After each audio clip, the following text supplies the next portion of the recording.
Welcome back to the Making Sense of Money podcast, presented to you by P1FCU, where we tackle all the financial topics that matter the most to you. I'm your host, Tanis, and joining me today is Joe Reiner with the Idaho Division of Veteran Services. Welcome to the show, Joe. Thank you. It's good to be here. Yes, this is a really exciting topic. As I've been learning, and you've been telling me some stories before we've hit film.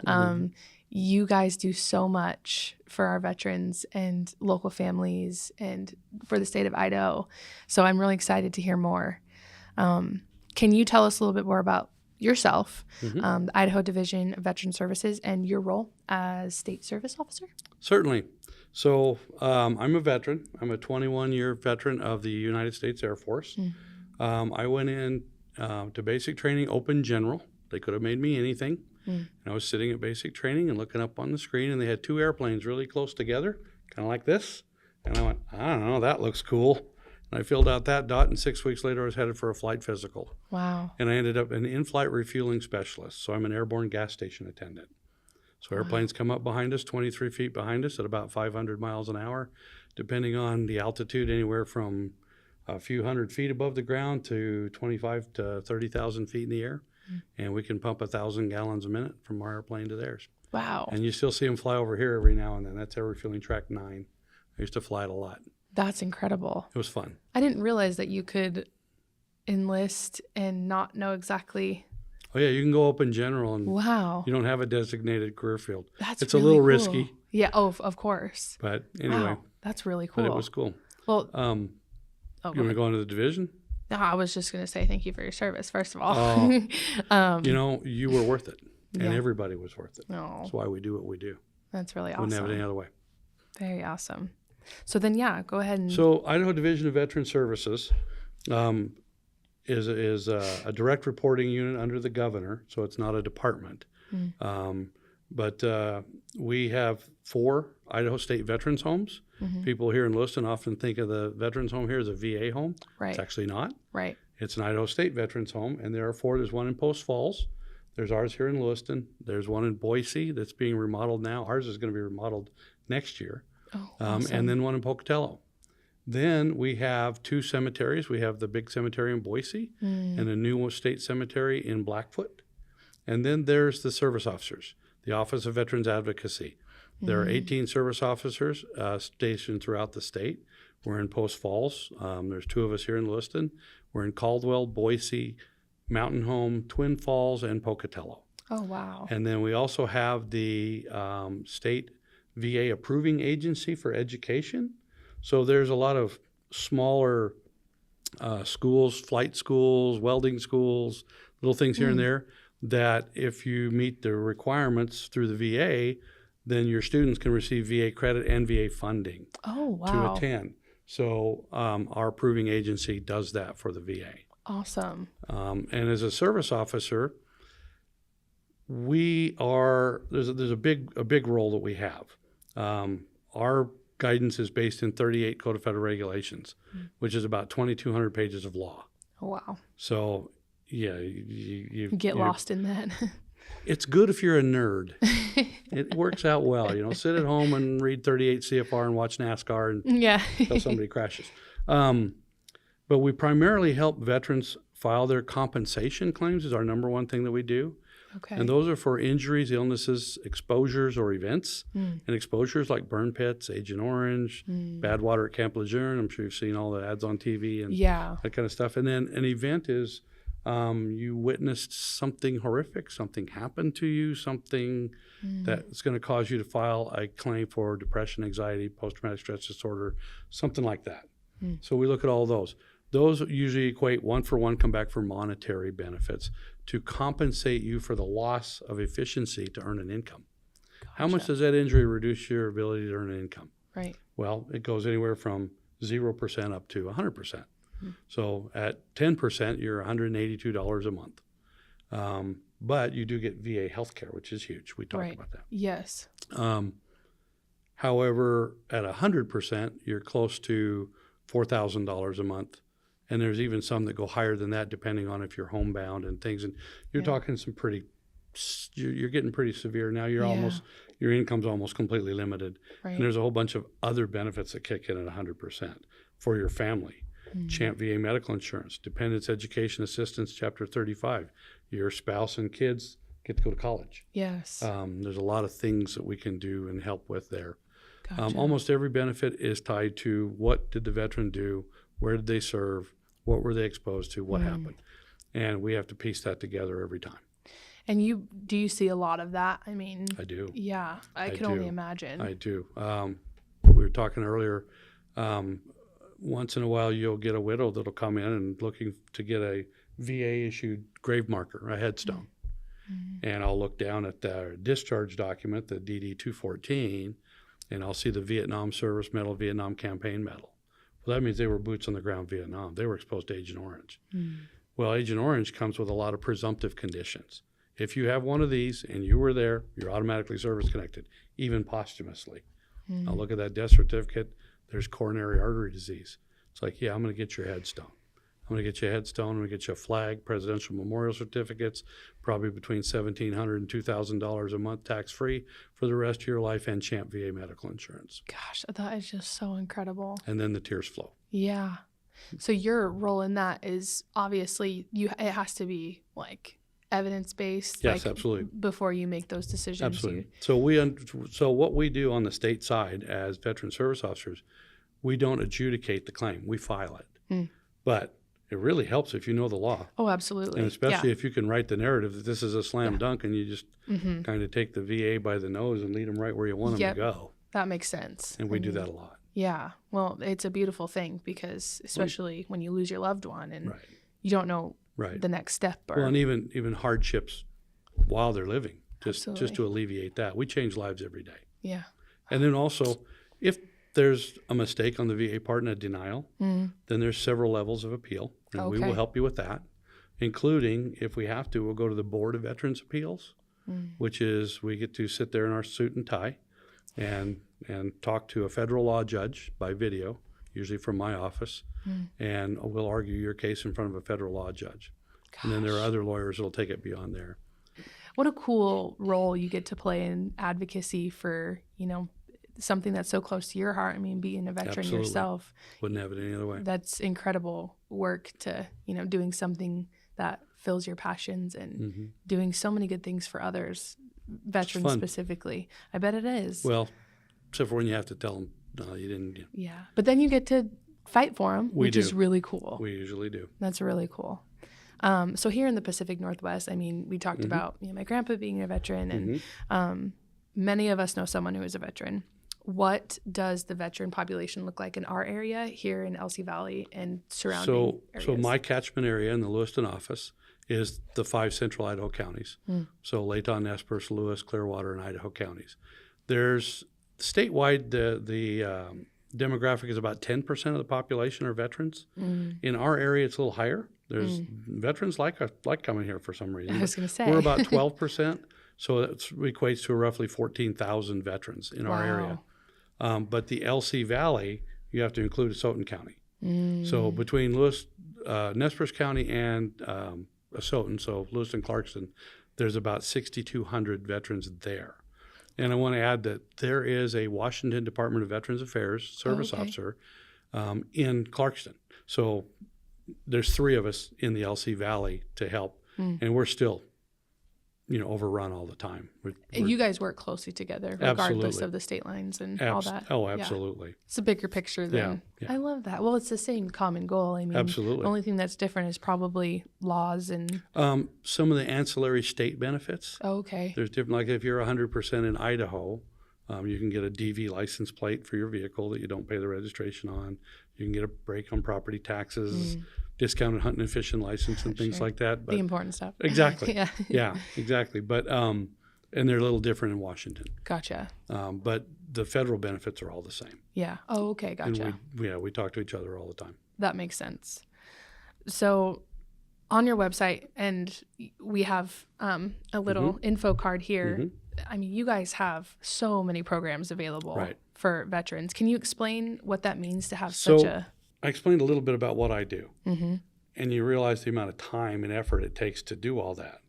Well, we get a whole lot of questions from veterans about things that don't have anything to do with a compensation or pension claim, or it's signing up with VA healthcare.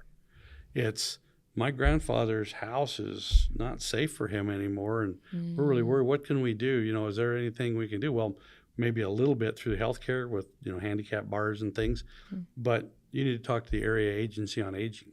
Well, this website was developed in the Idaho Veterans Guide, is a new program under IDVS, and was started under OVA under us, but now it's its own bureau. And they go all over the state and go, hey, what will you do for our veterans? What should we put on our website?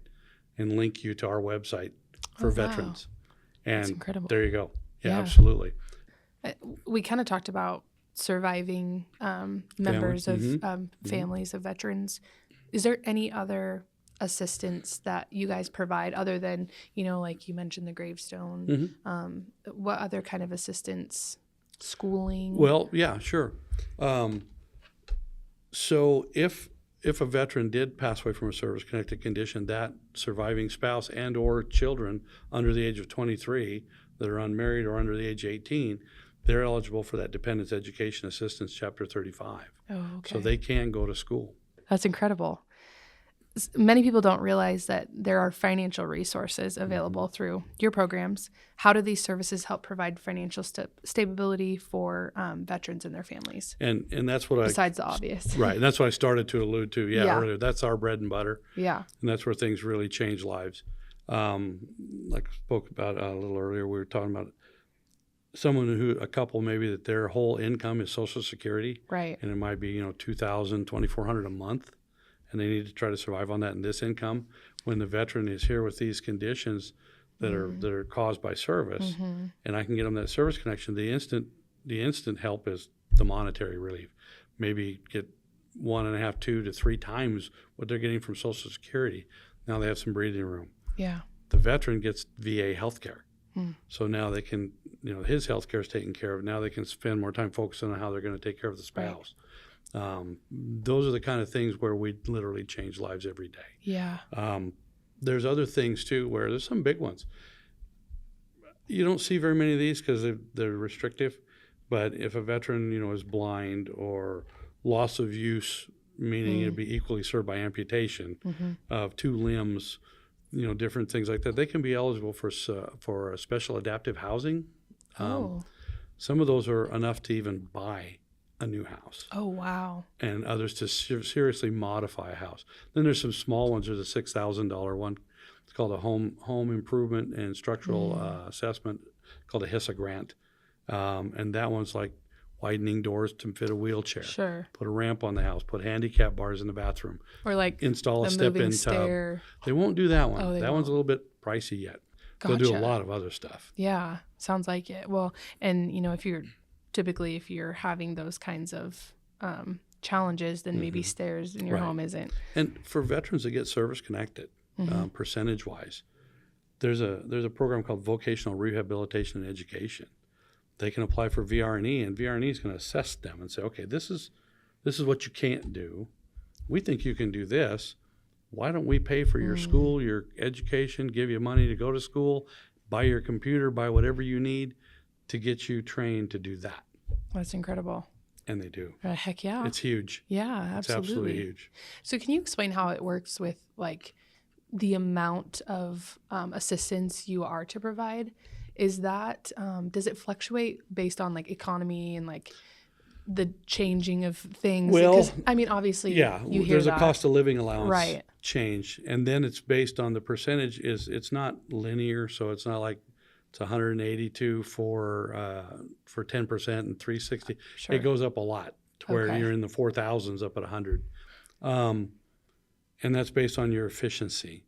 But there isn't, like if you live in Washington, D.C., which is one of the highest priced areas in the country, versus here, your 50% is going to be the same as everybody else's. Gotcha. So maybe that's why veterans like to come here. Yeah, well, absolutely. Yeah, could be. Absolutely. What is something that your team does for veterans that most don't realize or is often overlooked? So first, my appointment is, or my office is by appointment only. I'm in a Department of Health and Welfare building that's locked 24/7. You can bang on the door all day long, and I'm not going to know you're out there. And if I don't know you're coming, I'm not watching for your caller ID. But when I bring you into the office, a lot of people think they have to come in every time if we have a question or something like that. We don't. Once I see you once and I get your military discharge documents and I get your signature and we get things started, we can do almost everything over the phone. My actual office computer is a laptop. My little scanner is sitting right next to me. I have a portable printer. I have a complete portable office suite. Oh, wow. If you can't leave your house, we will come to you. Oh, that's amazing. And we do it all the time. We do home visits. I do outreach. Well, there's two of us. We do outreach in Grangeville, Kamiah, Orofino, and Moscow every month. So if you're there, you want to come down from Weippe and just go to Orofino, well, we can sure see you there. Absolutely. Versus have to drive all the way to Lewiston. That's incredible. We do that all the time. Oh, how cool is that? It's fun. Is that common amongst other I don't think divisions? So. Yeah. I've done some home visits when I needed 4-wheel drive and up dirt roads above Pollock and up Rapid River and 3 miles up the Seven Devils Road. It's an adventure.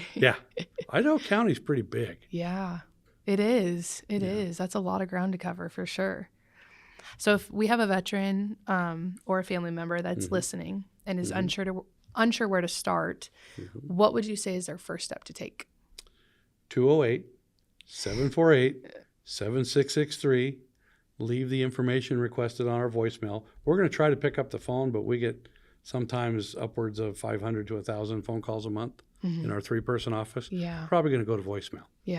And then if you can find the veteran's discharge documents, the DD-214 for active duty or National Guard is an NGB 22. That's huge to start with. That's get your foot in the door. If you're a widow looking for death or burial benefits, we do need those discharge documents and the death certificate and the funeral home bill. However, just call us and we'll tell you all that again. If you can't find those documents, let us know, and we will help you try to get those through the National Archives. Okay. And just real quick, I'll have 10 years in November doing this. There's probably 7 veterans so far that there was nothing I could do for.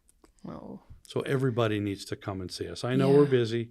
Yeah. And, if you stay home, I won't have less to do, but I don't want you to stay home. Right. Absolutely. And just 7. Yeah. Yeah. Idaho loves its veterans. That's why it does what it does. Yeah. We're one of 5 states that does it this way. Gosh, so incredible. It's crazy to think that, you're going over the amount of veterans in this area alone and only 7 you weren't able to help. That's just such there was nothing a successful I could do for ratio. Yeah. That's incredible. And some of those I just think they didn't really want to. Yeah. I mean, they were, I don't need anything. I'm good. And it's like, you really? So it wasn't always just like a denial. It was more of like a... Yeah, you were an infantry guy for 8 years in the Marine Corps, and that's why you're yelling real loud because your ears don't ring. Really, you can hear great. Oh, sure you can. Yeah. And one thing that I will tell your listeners too is, I get this a lot.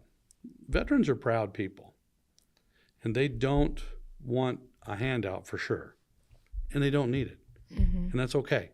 That's not what we're doing. But what they need to do is they'll say, well, I don't need that. Give it to somebody else who needs it. Well, it doesn't work that way. Yeah. And you're free to donate it to any charity that you want. But don't wait till you're 95 and can't remember what you had for breakfast. Yeah. Because then it's too late. I'm not going to be able to help you.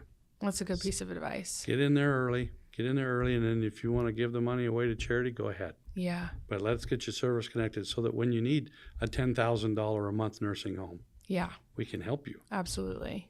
Yeah, that's a good tidbit. My last question for you is about you, and it is, what is one thing you wish you would have learned about money earlier in life? Well, that's simple. All through life, even as a kid, you're told, invest a certain percentage of your income to save it. Well, I didn't. I should have. Yeah. I would be retired by now, and I'd watch my money work for me instead of me working for money. And that's where we needed to be. Yeah. But still, I got a great job, though. Yeah, absolutely. Well, thank you so much for everything that you've shared, and thank you for what you do for veterans and their families, and it's really special what you do. So thanks, and thanks for spreading the word for us. Absolutely. like I say, we don't advertise at all. Right. So absolutely. Well, I mean, we love that. We love that for you. But yeah, thank you again for being here. Thanks. Appreciate it. And thank you to everybody for tuning in. We hope you learned something new today and feel one step closer to making sense of money. Don't forget to check out our newsletter and subscribe at p1fcu.org. We'll see you next time.